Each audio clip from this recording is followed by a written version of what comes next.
Bulletin में सबसे पहले बात बड़े हादसे की कर लेते हैं। जयपुर में भीषण हादसा हुआ है। ब्रह्मपुरी ट्रीटमेंट प्लांट में गैस रिसाव हुआ है। 2 निगम कर्मचारियों सहित कई की हालत गंभीर हो गई है। प्लांट के आसपास की कॉलोनियों को भी खाली करवा लिया गया है। एसडीआरएफ की टीम मौके पर पहुंची और राहत बचाव कार्य शुरू किए गए। बड़ी खबर इस वक्त की, जयपुर में बड़ा हादसा। ब्रह्मपुरी ट्रीटमेंट प्लांट में गैस रिसाव, 2 निगम कर्मचारियों सहित कई की हालत गंभीर। आसपास की कॉलोनियों को भी खाली करवा लिया गया है। किसी भी अप्रिय स्थिति से निपटने के लिए एसडीआरएफ की टीम भी मौके पर पहुंच चुकी है। राहत बचाव कार्य शुरू किए जा चुके हैं। ट्रीटमेंट प्लांट में गैस रिसाव।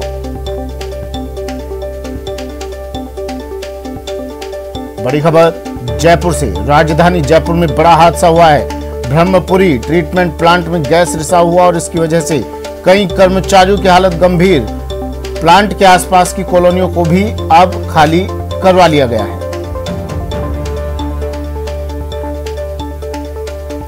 जयपुर से सहयोगी राकेश शर्मा फोन लाइन पर जुड़ गए हैं। राकेश, फिलहाल क्या स्थिति बनी हुई है, किस तरह ये गैस रिसाव हुआ, क्या जानकारी? बिल्कुल, देखिए सुमित, ये एक बहुत बड़ा हादसा जो राजधानी जयपुर में आज चला है, क्योंकि जिस तरीके से क्लोरीन गैस के रखरखाव और उसकी मेंटेनेंस में जो अनियमितताएं बरती जा रही है, लापरवाही बरती जा रही है, उसी का ये हादसा है। देर रात आज ये ब्रह्मपुरी का जो ट्रीटमेंट प्लांट है वहां पर क्लोरीन गैस का रिसाव हुआ था और वहां करीब आधा दर्जन से ज्यादा जो कॉलोनियां हैं उनको खाली करवा लिया गया था, क्योंकि वहां पर जो जलदाय विभाग के कर्मचारी और नगर निगम के कर्मचारी हैं वो वहां पर तैनात रहते हैं। नगर निगम के 2 कर्मचारी उनकी हालत गंभीर है। क्लोरीन गैस के रिसाव के बाद में उनको अस्पताल में भर्ती करवाया गया है। कई लोगों की स्थिति भी ज्यादा खराब है, उनको अपने स्तर पर वहां पर इलाज करवा रहे हैं। देर रात जो कलेक्टर ने अतिरिक्त मुख्य अभियंता मनीष बेनीवाल को क्लोरीन गैस के रिसाव की जानकारी दी थी, उसके बाद एसडीआरएफ की टीम, अग्निशमन, जलदाय विभाग के साथ साथ आधा दर्जन से ज्यादा महकमों के अधिकारी कर्मचारी मौके पर जुटे। पूरे इलाके को खाली करवाया गया और वहां पर किसी को भी सभी तरह की आवाजाही पर पूरी तरीके से रोक लगा दी, क्योंकि अभी वहां पर जिला प्रशासन की टीमें, पुलिस की टीमें मुस्तैद हैं। वहां पर लोगों को जो उसने नहीं दिया जा रहा है, आने जाने नहीं दिया जा रहा है, क्योंकि हमने बहुत पहले न्यूज 18 राजस्थान में पहले ही क्लोरीन गैस के मामले को लेकर के सावधान किया था सरकार को, प्रशासन को, क्योंकि क्लोरीन गैस के रखरखाव की कोई व्यवस्था नहीं है। वहां पर जो अनियमित तरीके से जो क्लोरीन गैस के सिलेंडर हैं वो पड़े रहते हैं, वो जानलेवा साबित हो सकते हैं। और इसी तरह का हादसा आज सुबह राजधानी जयपुर में देखने को मिला है, जब प्रशासन के हाथ पैर सुबह खुल गए थे, क्योंकि क्लोरीन जिस मात्रा पर वहां पर लीकेज हुई थी और उसको कंट्रोल करने की वहां पर कोई व्यवस्था नहीं थी। इस कारण जो एसडीआरएफ की टीम है और जो दूसरे बचाव दल के लिए दल वहां पर पहुंचे थे, उनको काफी मशक्कत करनी पड़ी। अभी भी पूरे इलाके में जो है अफरा तफरी का माहौल बना हुआ है, लोग अभी भी परेशान हैं। प्रशासनिक अधिकारी हालांकि मौके पर पहुंच चुके थे। जयपुर कलेक्टर अतर सिंह नेहरा है, वो पूरे मामले की मॉनिटरिंग जो है कर रहे हैं। लेकिन जिस तरीके से ट्रीटमेंट प्लांट में हादसा हुआ है, निश्चित तौर पर एक बहुत बड़ी दुर्घटना यहाँ पर हो सकती थी। और हालांकि इसके परिणाम जो गैस रिसाव के कारण कितने लोग परेशान हुए हैं, कितने लोगों को समस्याएं आई हैं, इसके परिणाम भी देर शाम तक आएंगे। लेकिन एक बड़ा हादसा राजधानी जयपुर में हुआ है। बिल्कुल राकेश, देखिए राजधानी जयपुर में कई ऐसे इलाके हैं जो काफी कंजेस्टेड हैं, उनमें से एक इलाका है ब्रह्मपुरी भी आता है। जिस जगह पर एक गैस रिसाव हुआ है ट्रीटमेंट प्लांट में, उसके आसपास की क्या स्थिति? वहां पर भी रिहायशी इलाका होगा, कई लोग रहते होंगे। बिल्कुल, ये पूरा भीड़ भाड़ वाला इलाका है। यहाँ पर जो खासतौर पर गोविंद विहार पश्चिम है और सरकारी क्वार्टर भी यहाँ पर बने हुए हैं, जिनमें सरकारी कर्मचारी अपने परिवारों के साथ साथ रहते हैं। नगर निगम कॉलोनी है और करीब आधा दर्जन से ज्यादा कॉलोनी है जहाँ के रहवासियों को खाली करवाया गया है वहां से पूरी तरीके से, क्योंकि गैस का रिसाव बहुत तेजी से चारों तरफ फैल चुका था और ये धीरे धीरे लोगों को अपनी चपेट में लेती जा रही थी। तो उसके बाद एसडीआरएफ और अग्निशमन विभाग से फायर ब्रिगेड की मशीनें बुलाई गई, क्योंकि क्लोरीन गैस पर फायर ब्रिगेड का असर नहीं होता है। इसके सबसे बड़ी बात यह है कि क्लोरीन गैस का जब रिसाव होता है तो ये बेहद जहरीला होता है, क्योंकि पानी में बैक्टीरिया को मारने के काम में क्लोरीन गैस बहुत थोड़ी सी मात्रा में लाई जाती है, लेकिन जब ये वातावरण में घुल जाती है। ठीक है, शुक्रिया राकेश तमाम जानकारी के लिए। लेकिन लापरवाही कर्मचारियों की, शासन प्रशासन की, क्योंकि न्यूज 18 भी कई बार पहले चेतावनी दे चुका था, बता चुका था कि रखरखाव की कोई स्थिति है नहीं, तो इस पर ध्यान देना जरूरी है। लेकिन लापरवाही बरती गई और आज ये बड़ा हादसा।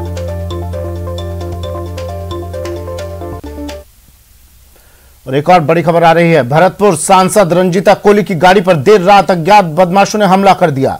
बदमाशों ने पत्थर और सरियों से सांसद की गाड़ी पर हमला किया। घटना के वक्त सांसद आरबीएम अस्पताल का निरीक्षण कर वापस अपने घर लौट रही थी।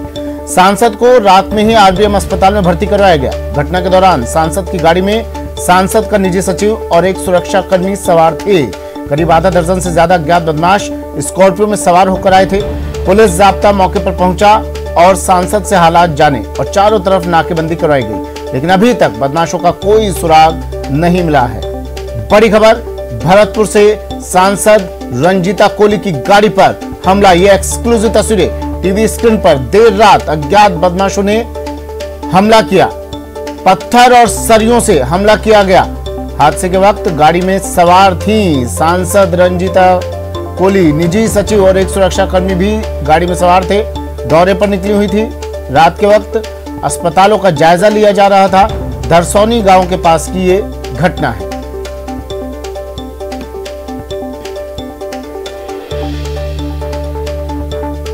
एक्सक्लूसिव तस्वीरें टीवी स्क्रीन पर। सांसद रंजीता कोली की गाड़ी पर देर रात अज्ञात बदमाशों ने हमला कर दिया। गाड़ी पर हमला किया। सांसद आरबीएम अस्पताल का निरीक्षण कर वापस अपने घर लौट रही थी और इसी दौरान यह हमला किया गया।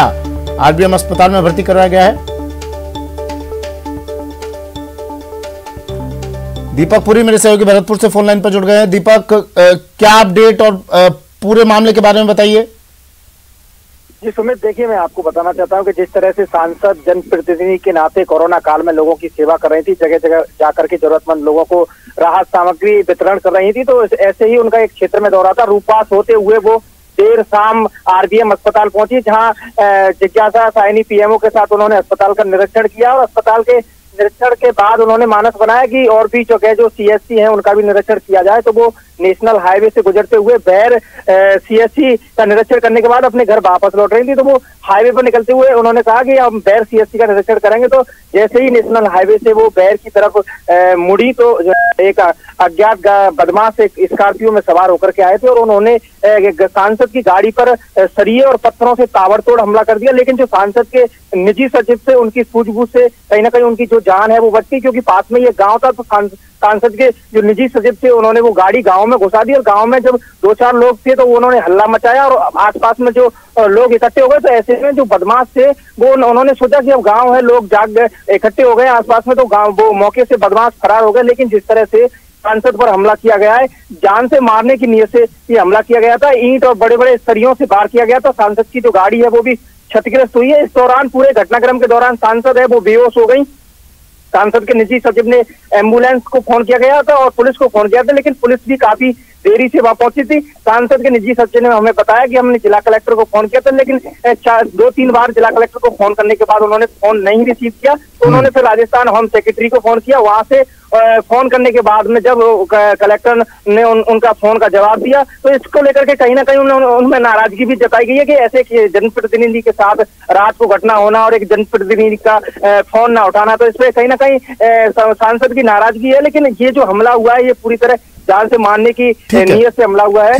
ठीक है। रंजीता कोली जी हमारे साथ फोन लाइन पर जुड़ गई हैं, भरतपुर सांसद। रंजीता कोली जी, क्या पूरा घटना बताएंगी मैम आप? किस तरह ये इस घटना को अंजाम दिया गया, आपके ऊपर हमला किया गया? पहचान सकती हैं आप उन लोगों को जिन्होंने हमला किया? कौन थे वो लोग? नहीं, बिल्कुल नहीं, मैं उनको नहीं पहचान सकती। ठीक है। सबने नकाब पहना हुआ था जी। किस वक्त मैम ये हमला किया गया? और आप ठीक है ना मैम? आपको चोटें तो नहीं आई हैं?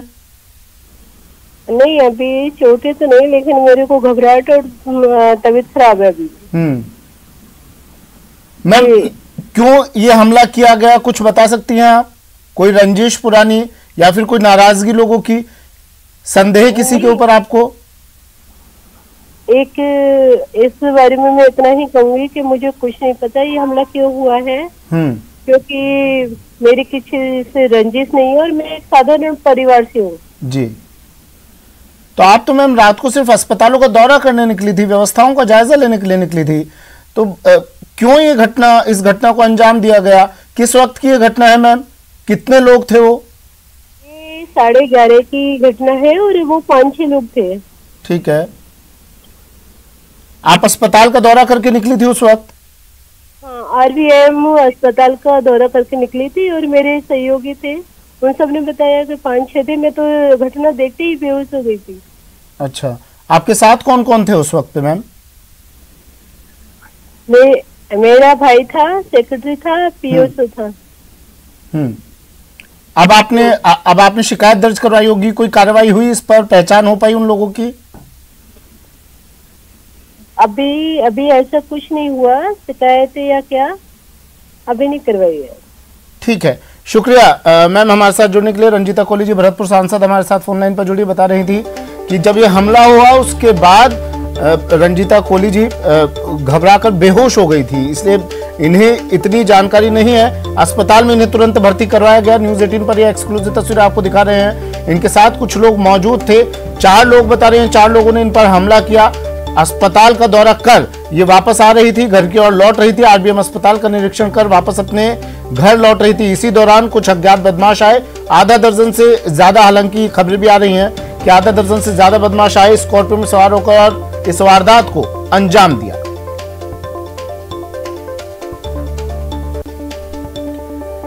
और झालावाड़ से बड़ी खबर आ रही है, चुनावी रंजिश में मारपीट की घटना, वोट न देने पर घर में घुसकर मारा। एक पक्ष के 7 लोग घायल हुए हैं।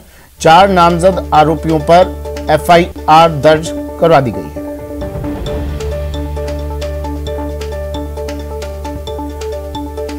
झालावाड़ से बड़ी खबर, चुनावी रंजिश में मारपीट, वोट न देने पर घर में घुसकर मारा। 7 लोग घायल, 4 नामजद आरोपियों पर FIR। तो वोट न देने से नाराज हुआ एक पक्ष और घर में घुसकर जमकर मारपीट की। वोटर के घर में घुसकर धमकाया गया। और 3 जतावा का आदमी ने हमारे साथ 7 आदमी के साथ मारपीट करी। क्योंकि मारपीट चुनाव की रंजिश की वजह से ही मारपीट करी साहब। तो घर भी तोड़ा क्या आपका? घर भी तोड़ दिया, मकान पूरा ही मटाड़ दिया साहब। लेडीज़ों के भी दी सारे काय की दी? फावड़ान की टामे आया, थोड़ा शनकल टामी लेची और पाइप छा, लोहा का पाइप। तो जावर थाने में रिपोर्ट दर्ज करा दी आपने? जावर थाने में रिपोर्ट करा दी साहब। बढ़ते अगली खबर की ओर, सागर हत्याकांड के आरोपी ओलंपियन रेसलर सुशील कुमार की एक तस्वीर सामने आई है, जिसमें वो हॉकी लेकर सागर की पिटाई करता दिख रहा है। ये तस्वीर उसी वीडियो क्लिप से ली गई है। पुलिस के मुताबिक ये वीडियो घटना वाले दिन खुद सुशील कुमार ने अपने दोस्त के मोबाइल से शूट करवाई थी, ताकि कुश्ती सर्किट में उसका खौफ बना रहे। तस्वीरों में घायल पहलवान 23 वर्षीय सागर धनखड़ को जमीन पर पीठ के बल खून से लथपथ पड़ा हुआ देखा जा सकता है। आरोपी सुशील कुमार और 3 अन्य ने उसे घेर लिया है। सभी के हाथ में हॉकी स्टिक है। ये तस्वीरें देखिए, और सुशील कुमार इस तस्वीर में दिखाई दे रहे हैं, इस वीडियो क्लिप में दिखाई दे रहे हैं। हॉकी स्टिक से पहलवान सागर की पिटाई करते दिख रहे हैं और खौफ बना रहे, रुतबा बना रहे, इसलिए सुशील कुमार ने ये वीडियो खुद रिकॉर्ड करवाया और फिर खुद ही फंस गए। 4 मई की ये घटना है, 4 मई की ये तस्वीर है, जब सुशील कुमार हाथ में हॉकी स्टिक लिए। पहलवानों की एक तस्वीर ये भी है, जो व्यक्ति देश के लिए जिसने इतने मेडल जीते, उसके हाथ में हॉकी स्टिक और नीचे पड़ा हुआ एक और पहलवान, जिसकी पिटाई ये पहलवान सुशील कुमार कर रहा था।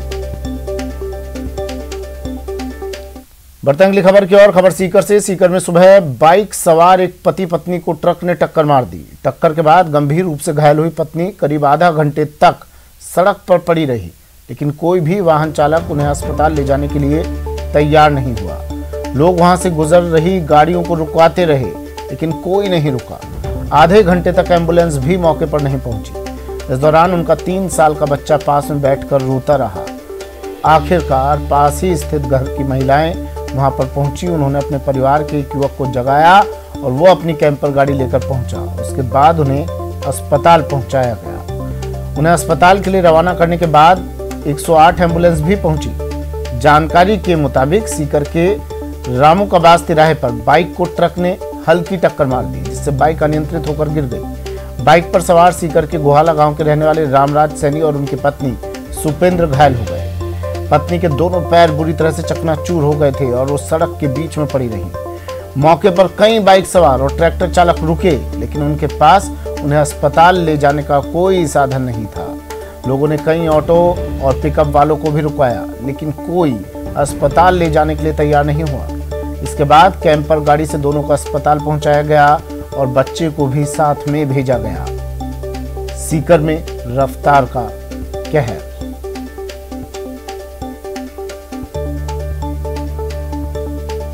वक्त एक ब्रेक का, जल्द हाजिर होंगे।